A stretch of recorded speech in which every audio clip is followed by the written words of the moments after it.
Is a presentation of Main Street Media, your source for news, sports, and information on Main Street in Middle Tennessee.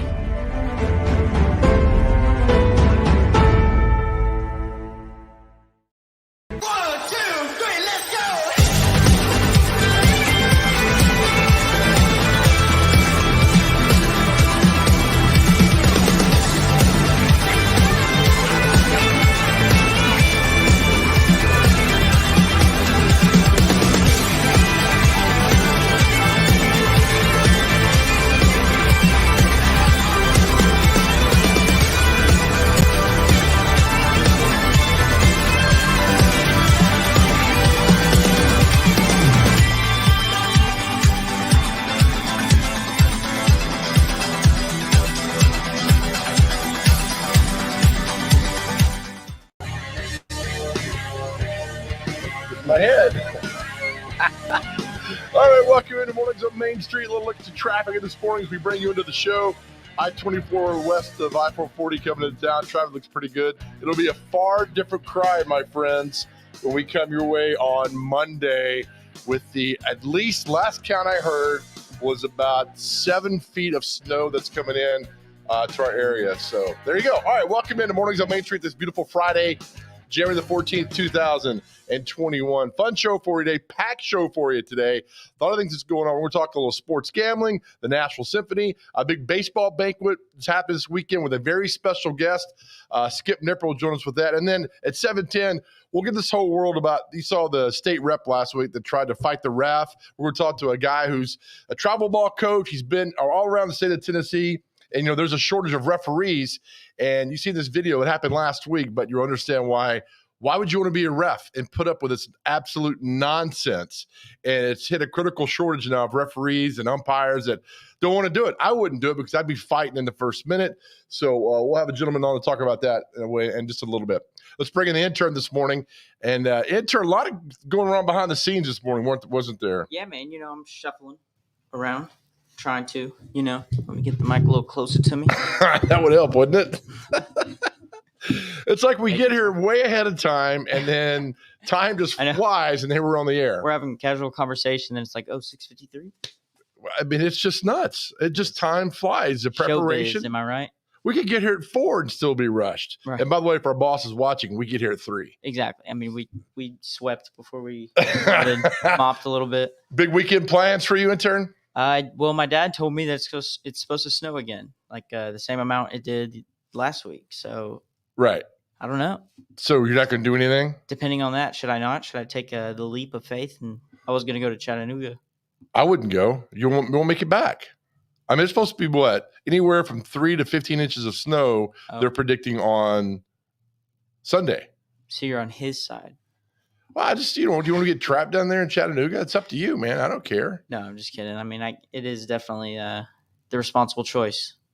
Let's move this camera around like that. Yeah, look at that. Ooh. Got the guitar, got Smashville, we got a football helmet. We've got a lot of good things going on today. Again, intern, I'll err on the side of caution, man. Just stay in town this week. All right, I'll do it. Don't go anywhere. All right, here's the headlines. Latest headlines for the Main Street Nashville, the E-Edition, out just about a couple hours ago. And I don't know, they got this downtown the Gulch here. Larry McCormick with a nice shot, a pop-up ice skating rink down in the Gulch. I'm not cool enough to go to the Gulch, so I probably won't be doing this, but it's $20 per person. It benefits a community resource center downtown. And you're a good ice skater, though, aren't you, intern? You tell me that? I'd say I am. As long as the skates are sharp. That makes no sense. So I'm going to take that It you will to aren't the any skaters. good. Are you good? Yes or no? Yes, I am. Are you really? Mm-hmm. Yeah, I can actually skate really well. That's the only thing I really could do, and why they kept me around in hockey. I could skate. I could do the thing where you Pirouette? can like skate backwards really Oh, fast. okay. That's why I was defense. Nice. Big news yesterday. Humble Sad. brag. Okay, enough of you. Former circuit judge Barbara Haynes passed away at the age of 84. I've met her several times. Very sweet lady. Huge loss for our city. She's retired for several years, though, but did so much for Nashville. And our thoughts and prayers with her. Funny. Her husband, Joe Haynes, was a state rep, passed away a few years ago as well. So great. She was so great for the city of Nashville. So that's a huge loss. Barbara Haynes passed away at the age of 84. Hey, I like this cool also. T-Dot traffic, keep you up to date what's happening, what's going around Middle Tennessee, some of the traffic that's going on. I don't know, with the snow coming in, they're going to be working, probably not, but they'll have some things that are going on there. And that's also in the front or in the paper of the Main Street Nashville this weekend or this Friday. Love this. Vehicle emissions testing ends in 5 counties, and it'll be ending in Davidson County on February the 4th. So goodbye. So motorists in Hamilton, Rutherford, Sumner, Williamson, and Wilson counties will no longer be required to have their vehicles inspected beginning today. I told you guys that I failed this test more than anybody in probably Tennessee. And you could top me if my muffler fell off when I was getting inspected years ago. So if you got a better story than that, I would love to hear that, because it was just an absolute nightmare for myself doing that. So goodbye. Take care. No longer need you around. $9, I think it is. It's still just a hassle. Look, you're getting old when you read things in the paper that you remember that happened. So I remember this 40 years ago, the plane crash at the Potomac in Washington, D.C., killed 77 people. I forgot it killed that many people. Just an awful tragedy on this day, January the 14th, 1982. The Air Florida jet crash into the Potomac right near the Lincoln Memorial. Awful, awful, awful. I vividly remember this happening. And so that's on the front page of today's Nashville banner. We talked yesterday with our good friend Chase McCabe about the Nashville Predators. And we said that they have a tough game going on against the Buffalo Sabres because Buffalo was not a very good team. And what happened? Intern, read that right there. Ready? All right. Yes. Read it. Oh, read out loud. 4-1 Buffalo. No, read the headline. Oh, sorry. Skinner scores twice. Sabres beat Preds. 4-1. 4-1. What were you reading? I was reading. Oh, man. The blue shaded box. Sorry, I'm over here doing some other things. Oh, my bad, man. I No, got you on the good. spot, man. I apologize. Hey, pal. put me on the spot. I can handle them like Terrell Owens. So they lost. Preds lost. They're good. They'd won 5 in a row. They lost 4-1. They played the Boston Bruins Saturday on the road. But let me see. The Nashville Predators are still in first place. So it's good. So January the 14th, Nashville Predators in first place in the Western maybe the whole Western. No, they're not. Yes, maybe they're in the Western. Yes, they are, the Western Conference, because Vegas is at 48, Nashville's at 50. So Nashville Predators still rolling, little bump in the road, back on the ice Saturday morning, and they take on the Boston Bruins. Okay, as we do every morning at this time, it's time for Comic Strip Tease. You ready for this, intern? Oh, yeah. But before we do that, have you made any progress with the girl that working at Zaxby's? Oh, have I? No, I have not. She just is hard-headed. She loves chicken in general. So, well, maybe, you got up your game a little bit. Here's your horoscope for the Taurus for the intern today. Look at your finances and make adjustments that will help you save for something you want. Now, I know you want a new moped. Right. So don't get involved in joint ventures or a situation where you share expenses. That's why don't have a joint bank account with your new girlfriend. Okay. A personal change will boost your ego. That possibly could be deodorant. So if you're thinking about switching up deodorant this weekend, that's your You're right. personal It could change. be as deep as, the ocean, or it could Right. be just surface level. You stink. Got it. There we go. All right, so our cartoon this week for comic strip tease is the great Beetle Bailey. And it looks like Sarge and Beetle Bailey, they're going through a tunnel of love, the old Bruce Springsteen song. So playing the role of the sergeant today will be myself in the voice of Sammy Davis Jr. An intern, do you have a voice? You're just going to be somebody out of the blue. Yeah, well, actually, I have one. I've been preparing for this segment because lately I haven't had a voice prepared. Okay. I'm going to be Mickey Mouse. Very good. All right, I'll be the Sarge. You ready? Oh, yeah. 3, 2. Hey, babe, why should I get on this ride, huh? Just get in the boat. I went through, now what? So again, One more. and keep going until you feel something. Oh, boy. Hey, aren't you cack? All right, good job there, intern. Thank you. Oh, my goodness, that's awful. Beetle That's Bailey. practice right there. On a Friday. All right, we'll come back. We got the show rolling, and we're having a good time. Join us right here. Mornings on Main Street returns after this.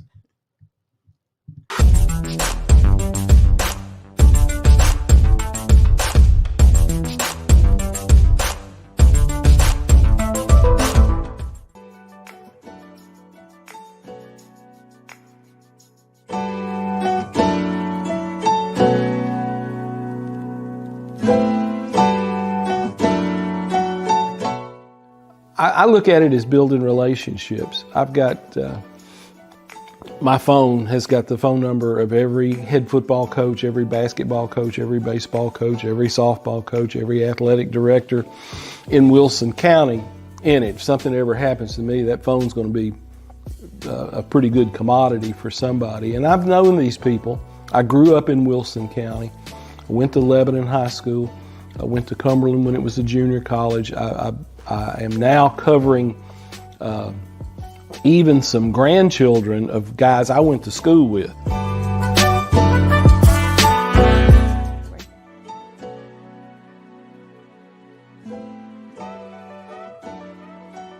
I think journalism is like politics. It's all local, and I think Main Street Media has really hit on something that I've been preaching for 50 years. And keep the news local, right? Local stories for local readers, and that's what I like about Main Street Media. I finally found somebody who agrees with me philosophically about concentrate on local subjects, local topics, and you'll bring your readers in.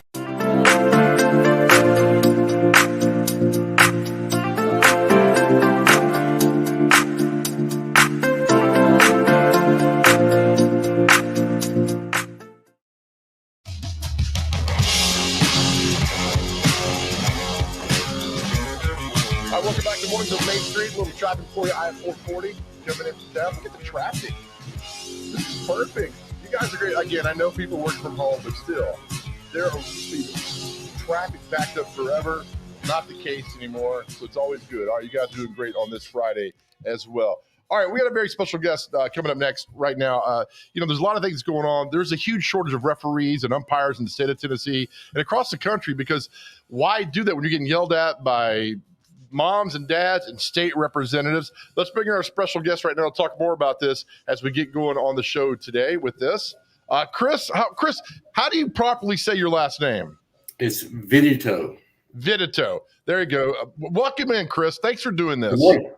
I'm glad to be here. All right, so we've seen the video of the state rep and everything. Look, you're a travel ball parent. You're a coach. When this happened, you're one of the first people I thought about, because you have spent so much of your life at the ballpark.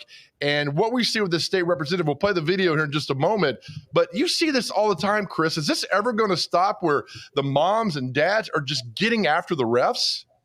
I don't know, Joe. I mean, I think it's a societal issue, if you want to be honest about it. I don't think it's just a sports issue. I think it's become the norm in society to question authority. So, and I think a lot of times these parents are so invested into their kids and to the success of their kids, and their kids are going to be the next great player, whatever sport they're playing. And, at the end of the day, these officials are just part-time officials for the most part. This is their part-time job. They do it because they love it, just like a coach coaches a youth sport because he loves it. So do the officials. So I don't know. I think it's a societal issue. I think there's also have got to be more strict rules in place and punishment in place for parents to get out of line. You coach this stuff, and you see a call that it goes bad. I mean, your reaction. I mean, I've known you're a smart guy. I mean, it's just part of the game. You move on and go forward. But now, I mean, these people, Chris, have lost their minds, and I'm sure you've seen it so much in the last couple of years too. So yeah, in my background, I've coached youth sports, high school sports. I've coached different levels. Been coaching for over 30 years. I think it also goes back to the expectations that are set by the coaches and the programs, whether it's a high school program, whether it's a youth program, making sure the parents understand what is the ethics and the culture of the program. I used to even have a code of conduct as a youth coach that my parents would have to sign that was outside of what the league's rules were, right, so that they understood this is our culture on this team. And we can be intense about it, and you can be competitive. Hey, and coaches and refs, they're going to go back and forth. And as long as you keep it within the boundaries, it's all in the game. But, honestly, if you can put those policies in place and have a zero tolerance with it. And, there's a lot of things that could be done, but it comes down to a lot of times not only the program, but the individual coach that runs the program. Yeah, and we see it in so many ways. All right, intern's going to play this video from the state rep Jeremy Faison last week up in East Tennessee, the basketball game, where he came out of the stands and tried to do what they call pants the ref, pull the ref's pants down. Yeah. Intern, you want to play this?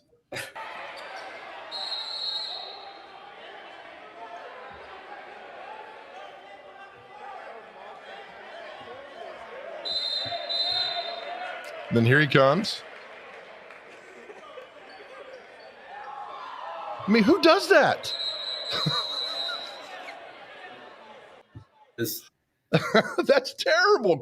I mean, that's like the college kid running down the hallway trying to do something to his friend in the dorm or something. It's just, I don't know, it blows my mind. I mean, I will say the guy's come out and apologized, wants to apologize to the ref. He's owned it, but still, I don't know, Joe. I've seen a lot of parents getting the ref's face.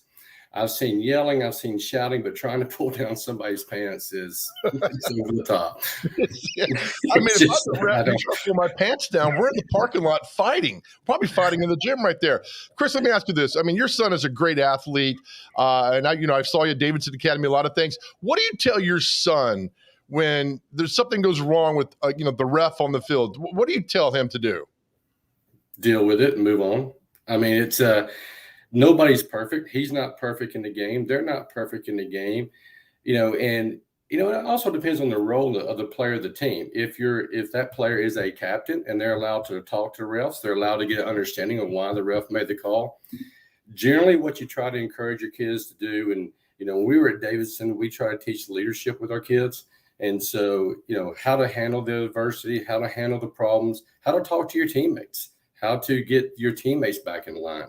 It's different for every player. Not every player is that type of leadership, has that type of leadership skill. But as coaches, that's what we try to do, and coaches, we have a part. It's how you talk to your players, how you treat your players. And that kind of culture bleeds over to how they're going to treat the refs and their own teammates. And I see it in different places. You can see the programs out there that don't have control of their own team or their own players and that kind of culture, because you'll see the way they question that authority on the field. And then, probably comes all the time from the parents down. Have you ever had an incident where you had to control the parent from when you're coaching their kids, when a parent is getting on the ref? Have you had a moment where you had to say, look, calm down? No, yeah. I've literally had to walk off the sideline as a youth football coach and go over and tell a parent to leave the facility. And I even told him point blank was, if you can't stop, your son will not be allowed to play on the team. And it's not what it's about. And if a sport, Joe, you know me, I'm as competitive as anybody. I'm intense. I love to win. But there are boundaries. It's bigger than the game. Exactly. And so you see why there's this critical shortage of referees and umpires. Even last year, I talked to you over at DCA, and they're playing Davis Academy in baseball. And before that, a week earlier, they couldn't get refs to come to a middle school game because there's no refs out there. I mean, is this going to end at any time, or is this going to be more and more of a problem for these kids? Who it's hurting are the kids, because the refs don't want to deal with the parents. Here's the thing, though, Joe. Most people don't realize that a lot of these refs that referee high school football or high school basketball or baseball, they also do youth sports as well. And so a National Officiating Association, one of their stats says 70% of their refs quit before their third year is over. So, I mean, it's a societal issue, Joe. It's not just a sports issue. But once again, I think it goes back to how do the individual leagues, how do the individual coaches, how do they set the boundaries and the rules to set the expectations of the parents? If it can't be just a governing body, it's got to go down to the people that have the relationships with the parents. That's a great point. Chris, as always, I know you got a busy day, man. Thank you for your kind of your insight in this, because you spent a lot of time on these fields in the last couple of years, man. Thank you, buddy. Have a good day. Hey, thank you. Appreciate it. Good show. All right, thank you. Just the topic is just, we could talk all day on this. It's got to stop at some point. All right, we'll take a break. We'll come back to the other side. Big event happening on Sunday with more baseball. This time it's good baseball talk. Our good friend Skip Nipper joins us next about an event happening on Sunday. We'll talk to him next. You're watching Mornings on Main Street.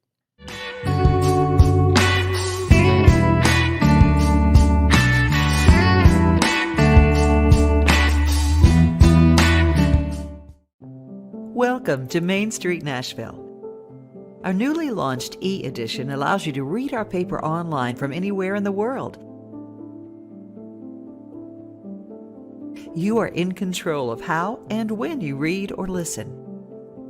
Subscribers can access our e-edition online at mainstreet-nashville.com or on a smartphone or tablet using our Main Street Nashville app. In a browser, today's and all previous issues are available at the click of a button. Main Street Nashville is fully responsive. Click and drag your cursor to move the paper left and right. To see photos and text at a larger scale, double-click on a page. Clicking print will allow you to print an article or crossword at your convenience. View photo galleries and videos by clicking the icon on an image.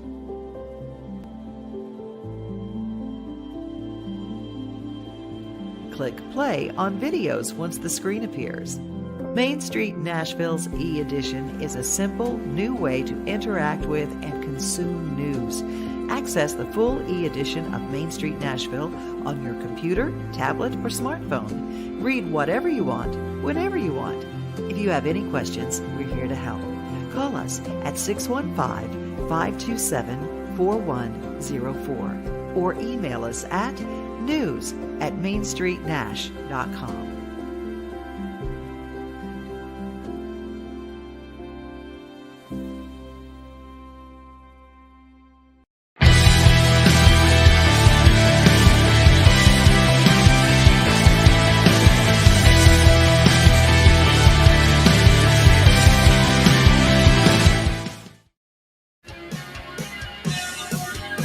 All right, welcome back to Mornings on Main Street. We'll look at Bradley Parkway over Lebanon Road. I don't call it Lebanon Pike. Out by Opryland. We've told you guys what that area is. It's God's country. So whatever you do, however you go through life, you're Donaldson, immediately think about God's country. That's exactly what it is. All right, welcome back to the show this morning. Off and running for you. A good time that we're having this morning. Big event happening on Sunday. The Old Timers Banquet is happening. Hopefully the snow just goes away. We're not even going to talk about the snow, because if you don't talk about it, it doesn't exist. Let's bring in our good friend Skip Nipper. He is Mr. Baseball, Mr. Sulphurdale. Skip, thanks for doing this morning. I really appreciate it. I love having you on the show, my man.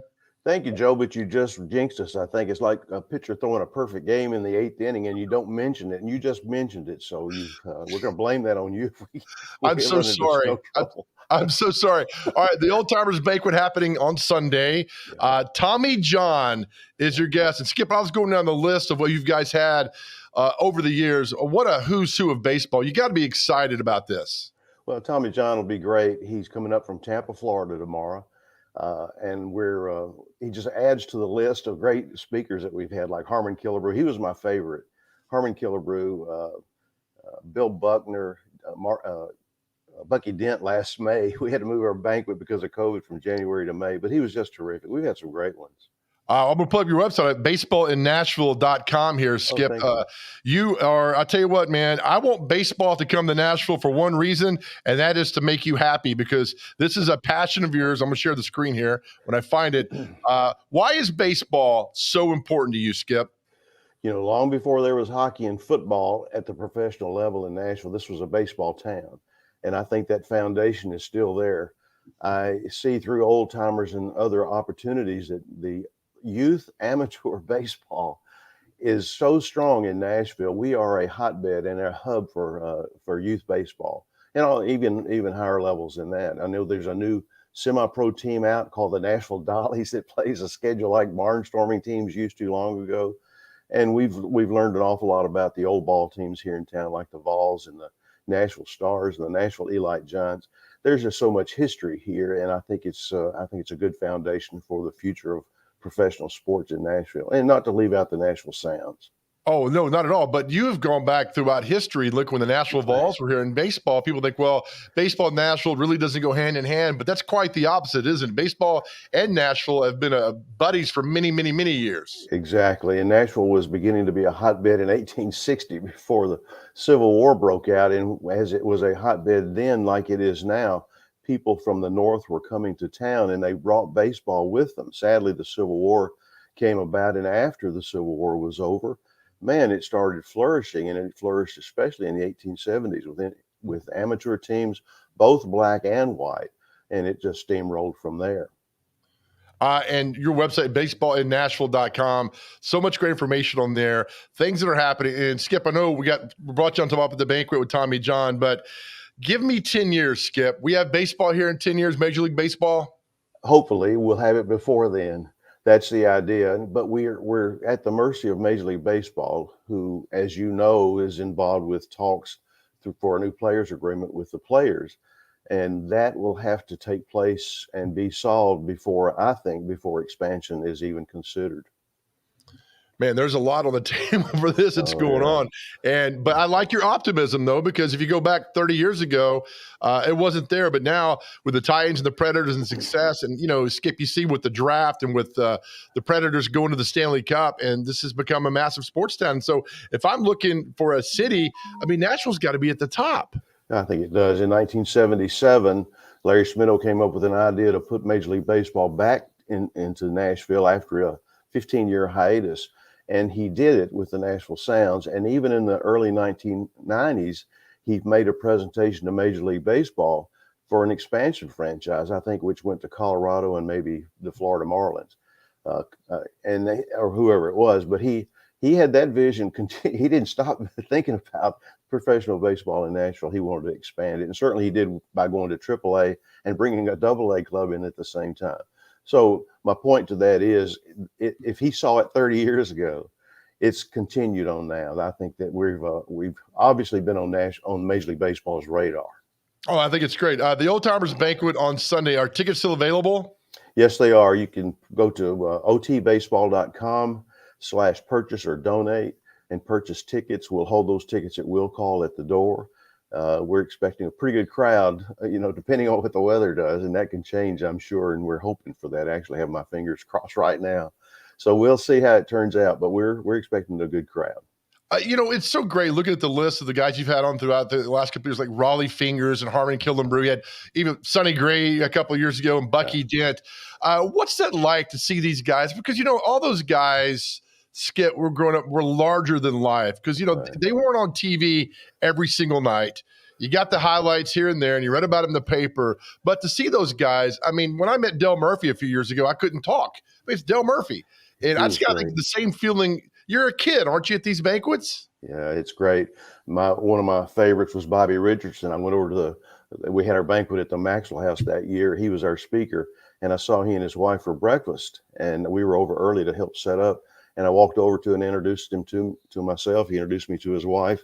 She went up to her room, and he went with me to help us set up our banquet. I mean, he was so personable. He's just terrific. And that's what you find out about people, that they are not larger than life. They're on the same level that we are in most cases, I'm sure, not all, but we've been fortunate to have some great ones. Oh, that's great. I hope you have another good one on Sunday night. And if you need to promote anything, Skip, you know where to come, buddy. I love you, man. And we'll get this baseball thing moving. You be there at 6 o'clock. I'll hand you a ticket. You come right on. Thank you, buddy. Thanks for having us. Thanks, man. I appreciate you. Thank you. Take care. Skip Nipper, Mr. Baseball, Mr. Sulphurdale, and find him on social media. BaseballNashville.com is the website. All right, we come back. We're going to get a little culture. We're going to talk with the Nashville Symphony. That's coming up next. You're watching Mornings on Main Street. Yep.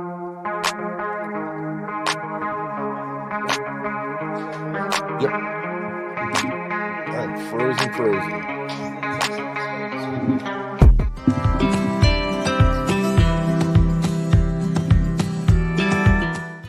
Coach Hunt, Jim Toman at Middle Tennessee State. Wanted to give you a shout out and congratulate you on an unbelievable career. Love for you to come this fall or in the spring to Middle Tennessee State and talk baseball, or maybe even chat to my team, maybe catch a game or two. Just an unbelievable run that you've had. There's very few college baseball coaches that have done what you've done, Coach, and I want you to enjoy the retirement. I know you're still working in the athletic department, but take it easy, have fun, stay safe, and just proud of you and all your accomplishments.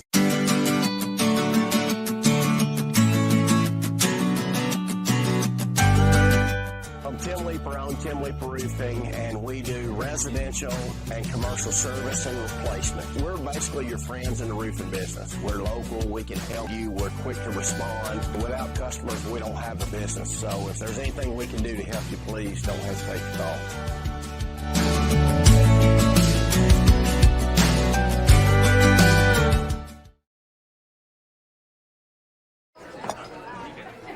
You've been putting back a few, and a few becomes a few too many. For a moment, you think about calling for a ride. Nah, you live nearby. What's the worst that can happen? You get pulled over, your insurance goes up, you lose your license, you total your car, you kill someone.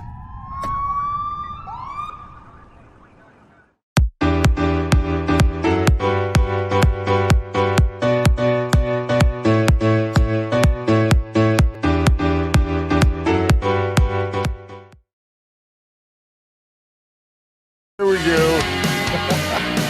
Welcome back to the show, my friends. A look at your traffic. I-40 Dulles Pike on the T-Day Smartway camera coming to town. Traffic smooth and going really smooth right now on this Friday, January the 14th, 2021. Many thanks again to Skip Nipper for joining us on the show, talking about the Old Timers Banquet. All right, my friends, now it's time to get a little culture. All right, let's bring in for the Nashville Symphony. This is really exciting. I'm excited about this segment. Enrico Lopez-Yanez, the principal pops conductor for the Nashville Symphony. Good morning, sir. How are you? Good morning. It's great to be here with you. Oh, I really appreciate you doing this. I was so excited when I got the email that you were coming on, because I think the Nashville Symphony is so underrated in our city and the job you guys do. It's an honor, sir, to have you on. Well, it's my pleasure. I really appreciate it. What's it been like now? I mean, we went through the pandemic and you guys were shut down for a while. Now, sir, to have crowds back and to hear you and you get to see them, what's this been like? Has it kind of been a rebirth within your soul about what you get to do? Yeah, it's been amazing. We went for 18 months without any live shows at the Skirmahorn. And then starting in September, we did a few shows at Ascend. We had our opening concert of Beethoven Under the Stars, and then we had the rapper Nas join us. And then it's sort of taken off from there. And I mean, playing music just for yourself, it gets really old really quick. I can tell you that. And so for us, being able to just be together as a group again and perform, and then of course having the audience there has been just the greatest joy. Explain what a principal pops conductor does. Sure. So we have our music director, Giancarlo Guerrero, conducts all of the classical concerts that we do. And then all of the other stuff kind of falls on my plate. So whether it's the movies in concert where we project a big movie above the orchestra as they provide the soundtrack, anytime we do anything related to a pop show, jazz, if we have something with a rock band or a rapper, those are the kinds of shows that then I conduct. We have the website up now, NashvilleSymphony.org, for everything that's going on. And I saw you have this Beatles thing happening this weekend. You got a big tribute to Martin Luther King Jr. on Monday. I mean, it's good to be busy, isn't it? It is great. We have so much stuff. This Beatles show is great. It features a lot of never before seen footage and photographs of the Beatles in recording studios. We have a family concert Saturday morning, Symphony in Space, and then, yes, a Martin Luther King concert on Sunday that's called Let Freedom Sing. So we're busy. We're keeping it going this weekend and have a little bit of something for everyone. I love the fact you guys are doing the Beatles thing. Isn't that tomorrow morning, if I was reading correctly? So we had our first show last night, actually. We have another one tonight and then another one Saturday night. Thursday, Friday, Saturday. That, you know, what I love about you guys is the fact that when, you know, people think of the symphony, oh, you're going to go on the Friday and Saturday and do this. You guys are so diverse and you're so well-rounded. You do so many different things, like the Beatles thing, the concerts last year, the Star Wars things you did at Ascend. You guys are always evolving. How important is that to keep going with the symphony and keeping the good word out? I mean, to me, the symphony is all about serving our community, and our community likes a lot of stuff. You know, a lot of people, I remember before moving here, people thought, oh, Nashville, you're going to conduct country music all the time. I was like, no, there's everything. And that's true, from Broadway to jazz to the movies. You know, it's just about finding as much diversity in the kinds of shows we put on so that everyone feels like the Skirmahorn is serving them and kind of their home. Tell me about the Symphony in Space that's coming tomorrow morning at 11. How much fun is that? What exactly is that about? It's amazing. So we're gathering all of our cadets, the young cadets in Nashville who want to get their training to join Starfleet. And the evil Lieutenant Tritone, we just found out, is out there looking to destroy the galaxy. So it's our mission to go out there, collect the orb crystals before he can, and defend all that is righteous in our galaxy. That is very cool. Where are you from? I grew up in California, but and then started out now. This is my 5th year in Nashville, and definitely feels like home. What was when you first came here and people talk about what I guess your perceptions of Nashville? I mean, people were like, "Oh, country music," but I guess you already knew when you came here that look, Nashville is a pretty diverse, well-rounded musical town. Yeah, absolutely. I mean, the first show I led once I was here was with Kenny Loggins. So you know, I was like blown away by the kinds of artists that the symphony was working with, the kinds of shows we were doing. And it's just taken off from there. I mean, this season we have Stuart Copeland from The Police coming. Then we have Leslie Odom Jr. from Hamilton coming. Wynton Marsalis will be here. We're doing a show with Ben Folds. I mean, the kinds of artists that the orchestra gets to play with is incredible. Stuart Copeland? Yes, sir. Man, for people who know, he's a drummer of The Police, but he is of the group The Police, not The Police per se. Correct. But I mean, that's good. When you see those people come in, a little bit of, because not say starstruck, but like, man, this is really cool for me. Absolutely. I mean, not many orchestras get to do and work with the kinds of folks that we are working with. So it's a privilege and an honor to get to do that kind of stuff. And it's also just really fun to mix the genres in such a unique way. This huge, 82-person orchestra with a rock band or with a jazz group. It's really fun. The Let Freedom Sing event happening on Sunday night, 7 o'clock. I know the snow's coming. Hopefully it doesn't, but still, that's got to be a very special event too, right there. Absolutely. And it's one of our first shows that will actually have a choir joining the orchestra, which we haven't been able to do for quite some time because of COVID. But we have rigorous safety protocols right now for all the musicians and chorus. So we're excited to finally be able to really, literally let freedom sing for the first time. That is amazing. Sir, it's an honor. Thank you for what you do, because I think, again, the symphony is vastly underrated in our town. And what you guys do, and look at the calendar and everything that you guys do, all the diversity in the music and everything, it is fantastic. And I know it's early, but thank you for doing this. And we'll continue promoting the symphony and the good work that you guys are doing. Thank you so much. I hope to see you at a show really soon. Absolutely. Thank you very much. That's the principal pops conductor for the Nashville Symphony, Enrico Lopez-Yanez, and what they do. And check out their website. I mean, their website is fantastic. All these different events that are going on for so many things that are happening. It's very cool. It's an honor to have that. And if you've never been inside the Skirmahorn, beautiful. Absolutely beautiful to have that facility in our town. All right, we'll come back. Our good friend Allan Bell, CBS Sportsline, will join us. Big weekend. A lot of people are now getting into the sports betting world, but there's a lot of things to try to figure out and weave your way through there. Allan's going to help us. He joins us next. You're watching Mornings on Main Street.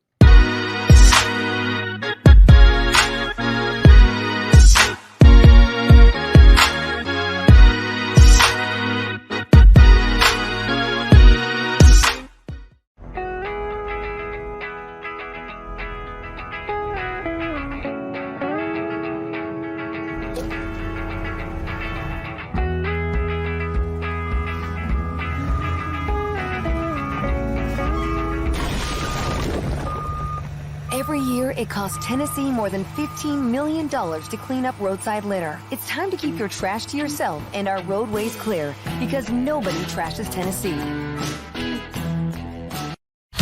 It was just a few drinks. I'm good. I thought it was good. After every game, we always have a few. It's no big deal. It was no big deal. Hey, I can hold my liquor. I thought I could hold my liquor.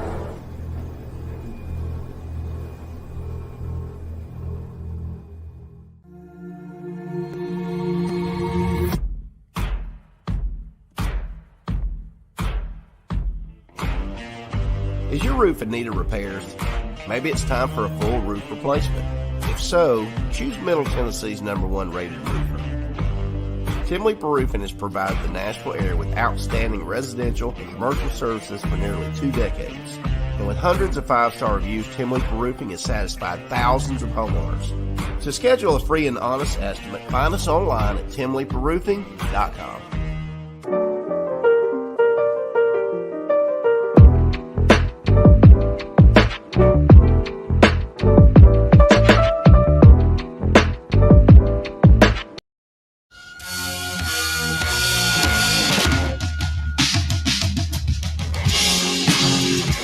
Look at Raleigh Park. What is that? Raleigh Parkway over Cumberland River? There it is. Traffic running smooth on this Friday, January the 14th, 2022, as we get you off and going on this beautiful day. All right, so a lot of people now have entered the world of sports gambling and betting and everything, but there's a lot of, if you don't understand it, it can be consuming, and it can be like, what do I do? What am I doing? I don't want to do this, and you just get out of it when a lot of people are doing it. But we're going to, I guess our next guest is going to help us get through all this nonsense and have a clear thought of what we need to do. It's Allan Bell from CBS Sportsline is going to join us now. Allan, it's an honor, my man, to have you on the show. Big Joe, it's an honor for me, buddy. You're one of my favorite people in the world. Thank you so much for having me on. It's so good to see you. All right, so you've become the go-to guy on social media for all things sports betting. That's a very cool kind of honor to have there, I think. It is. I love it, and it's such a fun community in something that, was so new to the state, and a lot of people didn't really understand it. And really my entire goal was to, kind of help people walk through it, the beginnings of it, and let's all have fun together, right? Because that's what it's about. It's all of us together against the sports books having fun. So, yeah. Are you booked 24/7? Because I hear you on the radio, I see your Twitter feed. You're always on some sort of site helping people out. I mean, it's you do this like every single day, like all day long. Yeah, it's a lot of fun. I really enjoy it just because you get to, join the community with everyone else. And, I'm a lot like you. Like, I just love being around people, speaking with people. So it's a ton of fun for sure. All right, so let's go back to September of 2020. Sports betting opens here in Tennessee in November. You start seeing all the commercials start running in September and October, and then it goes full throttle in November.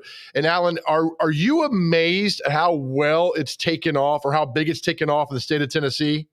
Absolutely. The state of Tennessee has done a fantastic job alongside the residents of Tennessee. Look at other states. Florida, they made it 11 days before they had catastrophic issues and had to shut down, right? Like, it took the state of New York up until just last weekend to get going, right? The state of California still can't get it figured out. Texas can't get it figured out. These are large markets that haven't gotten it yet. And Tennessee not only did it, but has had zero hiccups along the way. So just a fantastic job by the state of Tennessee, the Tennessee Education Lottery, and the residents of Tennessee. It's just been fantastic. All right, we're going to show one site here. I pulled up the BetMGM site, and that's the thing, Alan. When you log on to this site, I mean, there's a lot of things that go on there, and it's tough to navigate what you do. What's the first place, if somebody's a novice, what's the first place or first thing they should do? Yep. So you nailed it right there. There's a lot of things going on, and you're going to see advertisements. You're going to see, all kinds of parlays and fun props. And up there, you know what? The thing to do is simplify it. Keep it simple. Go to what you know, right? So you'll see on the left-hand panel there, you'll see football at the top, right? Click that. Ignore everything that you see up front, just at the beginning, and just find football. Find the games that you like this weekend. And keep it simple. Like, that's honestly the best advice that I can give at the beginning, is that take this one step at a time. You don't have to, chop down the entire tree in one weekend. Let's just find the axe, right? And start swinging it first, right? So I think that's the best advice I could give. Somebody asked me about, because, you go to, like, for example, the Raiders and the Bengals. The Raiders are getting 5 points, and there's a thing called the money line. Explain to people what the money line is. Correct. Yeah. So anybody watching right now, you'll see on that third row of boxes there, you'll see a plus 200, and I believe that's a minus 250. Okay. So those are your money line prices. What the money line is just who wins the game. That is it. However, you're going to have to pay or take on, kind of the added juice if the team is not favored. So the Raiders are 5.5 point underdogs, meaning if you're picking them to win the game, you're not wanting the points, the quote unquote insurance with it. You're just going straight up for them to win. So plus 200, they're going to pay you. That means if you put, say, $100 down, you're going to get $200 back. On the opposite side, the Bengals, 5.5 point favorites. For them just to win the game, that's obviously much easier than it is for them to win and win by more than 5.5 points. So at minus 250, if you put up $100, you're going to have to put up $250 to get back that $100. So I hope that kind of made sense. But essentially, it's just winning the game. It does. And when you click into the different games that are going on, like the Raiders and the Bengals here, and it takes you to more boxes, you can see more things you can bet on. You've got other things that are happening, the full game and everything. If you're starting out, should you just tread this lightly or not at all? Well, no. Jump in for sure and have fun, right? So if you scroll up, okay, and I'll give you kind of the perfect example here. If you keep scrolling up there and you click that arrow on the right side of more, all right, you'll see an arrow pointing down, okay? And then you're going to see player props. So if you click on that, okay, so this is going to bring you to what kind of we all know. So on the left-hand panel, you'll see passing yards, okay? And it's going to say Joe Burrow, and it's going to say Derek Carr. So the over-under on Joe Burrow's passing yards Saturday is 262.5. Derek Carr, 259.5. So if you're looking at something more than just the spread or the total, you could find the quarterbacks that you know, and you say, okay, is Joe Burrow going to throw for more than 262.5 yards or less than 262.5 yards? So you'll see the over-under right there. So no, feel free to look around, kind of peruse through it. There's plenty of options, based on what you see. So you could certainly have much more fun than just the spread or the total. You know what's funny, Alan? I had no idea that player props drop down was on the right side. I've been betting for a year. I've learned something. Thank you. There we go. I had no idea. And, it's funny, Alan, we do this, but the NFL for years, we don't want it. We don't want to be part of it. And they've hopped on board here in the last couple of years because they know this is growing the game, although not the way they really wanted it to. But then you got, I'm watching a Cardinals-Seahawks game on a Sunday night, and I've got a player prop with, Russell Wilson that I would have never watched before. Yeah, absolutely. And it's bringing a lot of new audiences, and it's bringing a lot of new youthful audiences because essentially, especially the player props part, a lot of people look at this the same way as fantasy football. It's kind of fantasy football in one day, right? Because you're essentially playing the specific players, as many or as few, as you would like to. So, the people that do this often, they love it. People that are brand new, they love it. And you look at the audience numbers in terms of NFL games this year, they've been super huge. And you know the NFL is loving that, right? So it really has been a win-win on all sides. How do you figure out, Allen, with all, I think there's we got 8 sports books here now, and there's 6 more coming, or vice versa. How do you know which one is right for you? Well, I'll tell you this, get an idea of, how each book is kind of laid out, which app feels comfortable, you using. And a lot of that coupled with look at what they're offering you, right? Like you're going to see some books say, hey, whatever your deposit, we'll give you a risk-free first bet of up to $1,000, which a lot of books are doing right now. So meaning if you put in $10, if you put in $1,000, your first bet, they're essentially going to insure it so that if you lose, they'll put those credits back in your account and you really haven't lost anything. So pay attention to all of the books. And that's the beauty of it. You don't have to do just one, right? Like you could play as many books as you would like. And these books compete against each other, right? These are businesses. So, they're looking to offer the best line. So just because you see the Raiders say plus 5.5 on BetMGM, you could look at, say, a DraftKings or a FanDuel or whatever, and they might have plus 6, right? So you're actually playing the books against each other, Nice. Giving yourself a better number. Yeah, absolutely. I go up top here, Allen, to the menu. I mean, NBA, NFL, NHL, college, PGA, soccer, tennis, MMA. Can we bet on MMA? Yeah, you could bet on UFC. Last year, during the pandemic when sports were kind of on a pause, we had people, you could legitimately bet through these books on like that iRacing game. Korean baseball was huge. Russian ping pong. Like, I'm serious. It's crazy. Like, there's so many different options of sports and games that you could bet on. That's amazing. Allen, kind of a serious question. Do you need to know going in, all right, I'm going to bet $100 and that's it? And do you need to stick with that? Because as we all know, this could be so over consuming and it's not good. Oh, yeah. Have a plan. Absolutely. You bring up the number one most important thing. Have a plan. And when you go into that, let's just use that $100 that you just said. Okay. So let's say you're starting out in the NFL playoffs for this weekend and you have $100 to play with. Well, that doesn't mean put $100 on each bet. That's your entire pool, say to play with. So what you want to do is say, okay, I have $100 that I'm okay. If I lost all 100, it wouldn't hurt me. This is for fun. Let's enjoy it. Well, you're going to bet $5 or $10 per game, right? So just kind of, knock that number down so that you're not all leveraged on one bet, one play. And you'll find yourself, if you are, consistent in regards to that, you'll have a whole lot more fun than people who aren't. I do, Allen, this is crazy. Each week I'd go with the Titans because I know the Titans well. We all do. I always put money down, $20 each week on the Titans defense to score the first touchdown of the game, which is one of those props you're talking about. And you watch the game in a totally different light because you're rooting for their defense to score, and you can win some nice money if that happens. Oh, big time. Yeah, especially those first touchdown bets. You'll see that you're going to get odds. A defense scoring the first touchdown, that's generally plus 2,500, right? Meaning that if you put $100 down, you get $2,500 back.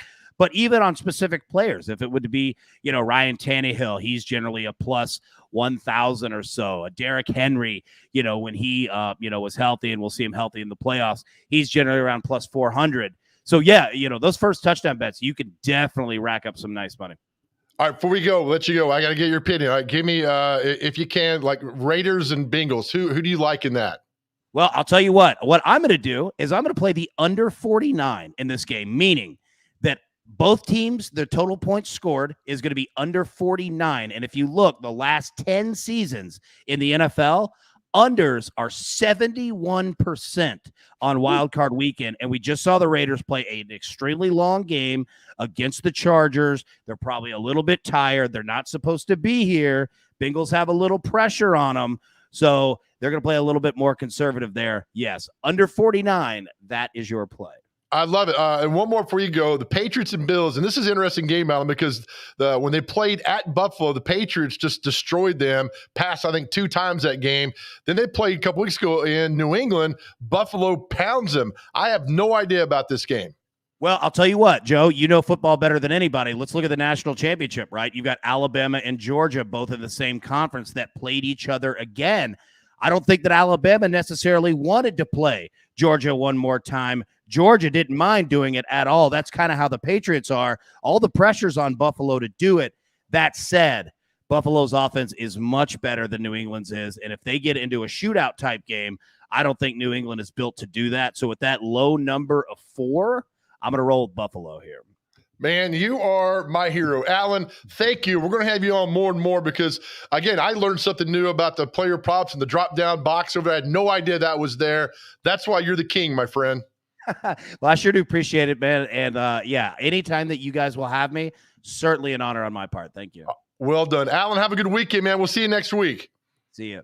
All right, Allan Bell, CBS SportsLine. Follow him on Twitter. He is a great follow on social media. And just explain something to me that, I think I know everything. He just told me something I had no idea that was there. Very well done, Allan Bell. Thank you so much. I will come back. We'll wrap up this great week of shows with celebrity birthdays. That's next. You're watching Mornings on Main Street.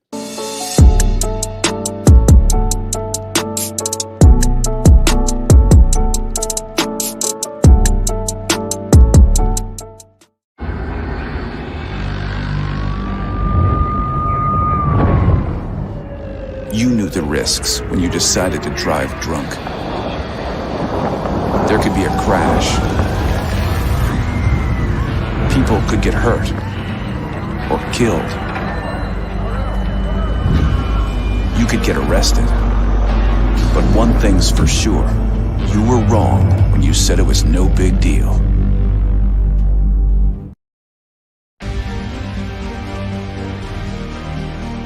In a complex world, our greatest strength is our people. Always has been, always will be. Regular Army, National Guard, and Army Reserve. Executing every mission.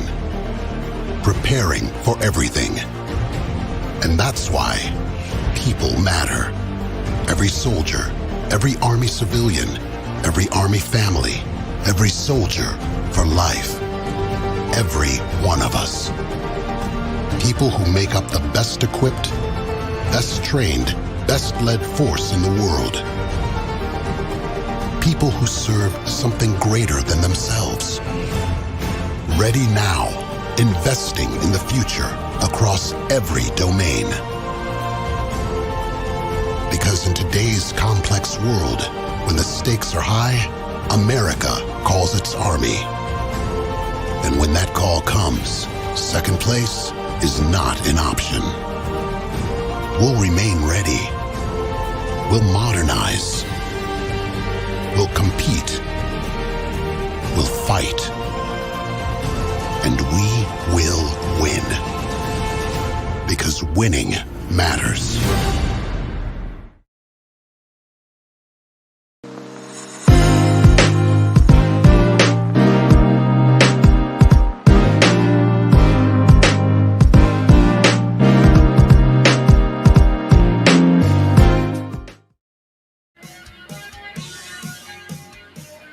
All right, welcome back to the final segment here of Mornings on Main Street. Look at your traffic there. The T-Dot help truck pulled up, help somebody, get the job done on the way. It's I-65 at I-24. Coming, I think that's going out of town right there as well. Again, many thanks to Allan Bell, who joined us for the show this morning to explain all things about the gamut that's going on there. It's crazy. That's, I dabble a little bit, but like Allan talked about, intern, you can come here with this too as well. You do a good job. I do a good. We know our limits. So don't go past your limits. I'm starting to call them investments instead of investments. Instead of the word bet.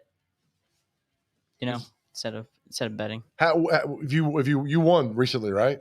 Yeah, recently I'm only as good as my last win, which was about 4 weeks ago, and I've bet a lot since then.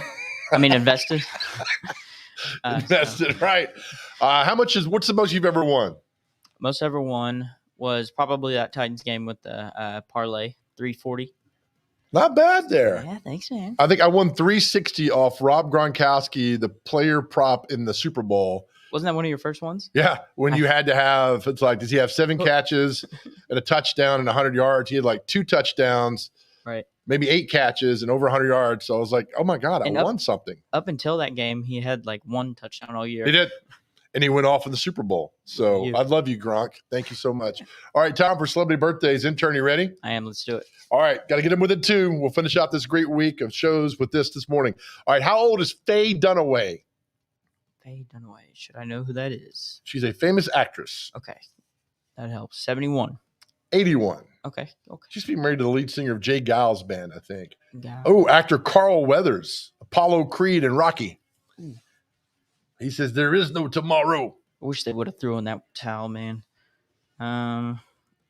64. 74. Oh, I'm getting 10 below. I know, man. Actor and rapper LL Cool J. Ladies love Cool James. Let's go. What were you doing over there? That was a little.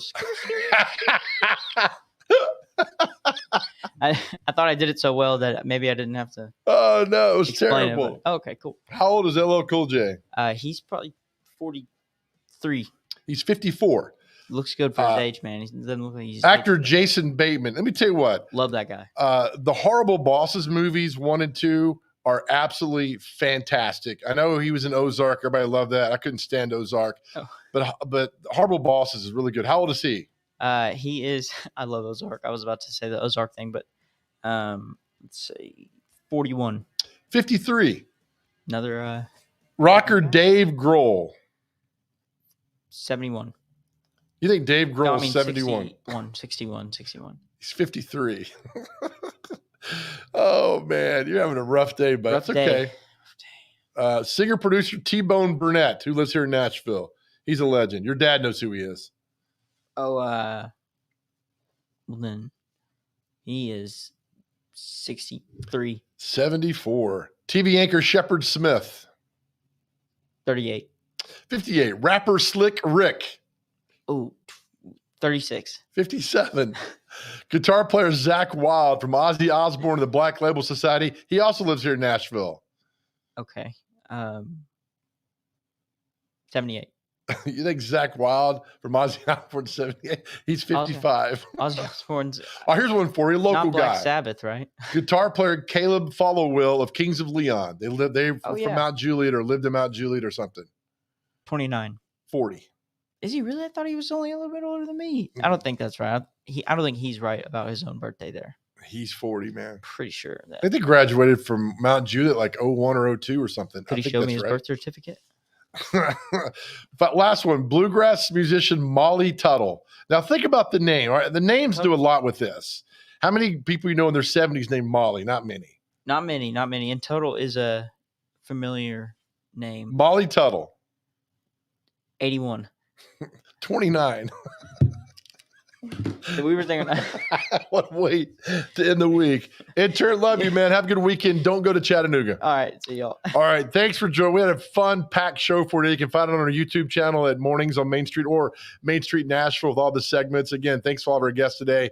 Fun show. Be safe this weekend out there. The snow's coming, so please be safe. Be careful. And if you got to go out, be nice to people. Smile, wave, let people in traffic, open doors. Remember, nobody cares about your CrossFit workout unless you're doing it for charity. And as always, remember this. Nobody ever went broke by giving. Have a good weekend, everyone.